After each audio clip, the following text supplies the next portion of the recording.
What if people around you don't actually like you as much as you think? Not because they're openly rude, but because they've learned to hide their dislike. And the hardest part? You might be missing the signs completely.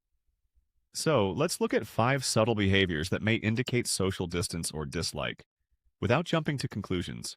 1. Conversations feel one-sided. You message someone, you ask how they're doing, you keep the conversation alive, but their responses are consistently short. Yeah, maybe. I'm busy. Meanwhile, they rarely ask anything about you. That can hurt. You start wondering, did I do something wrong? Psychology calls this reciprocity. Healthy relationships generally involve some degree of mutual engagement. 2. You're consistently left out.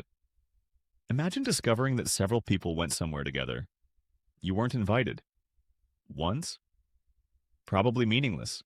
But if it happens repeatedly while the same people regularly invite others, it can signal that you're becoming socially peripheral. That feeling can trigger rejection sensitivity, the tendency to notice and react strongly to possible rejection. 3. Their body language changes around you. You walk into a room. Someone who was talking freely suddenly becomes quieter. Their eye contact decreases. Their posture becomes closed. You immediately think, they don't like me. That thought can sting, but body language is highly context dependent. 4. They don't seem curious about your life. You tell someone about something important. Maybe you got a new opportunity. Maybe you're struggling with something. You expect, what happened? Instead, you get, oh, okay. And the conversation moves on. That can leave you feeling invisible. Human relationships are strengthened by responsiveness, the feeling that another person notices, understands, and responds to what matters to you. 5. They are friendly, but never let you get close.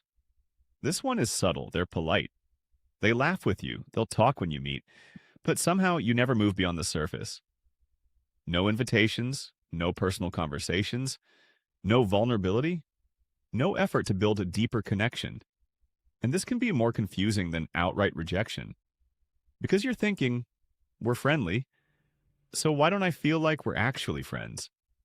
Psychology distinguishes between social interaction and social closeness. Here's the uncomfortable truth.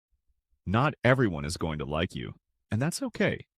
You can be kind, interesting, intelligent, generous, and still not be someone's person.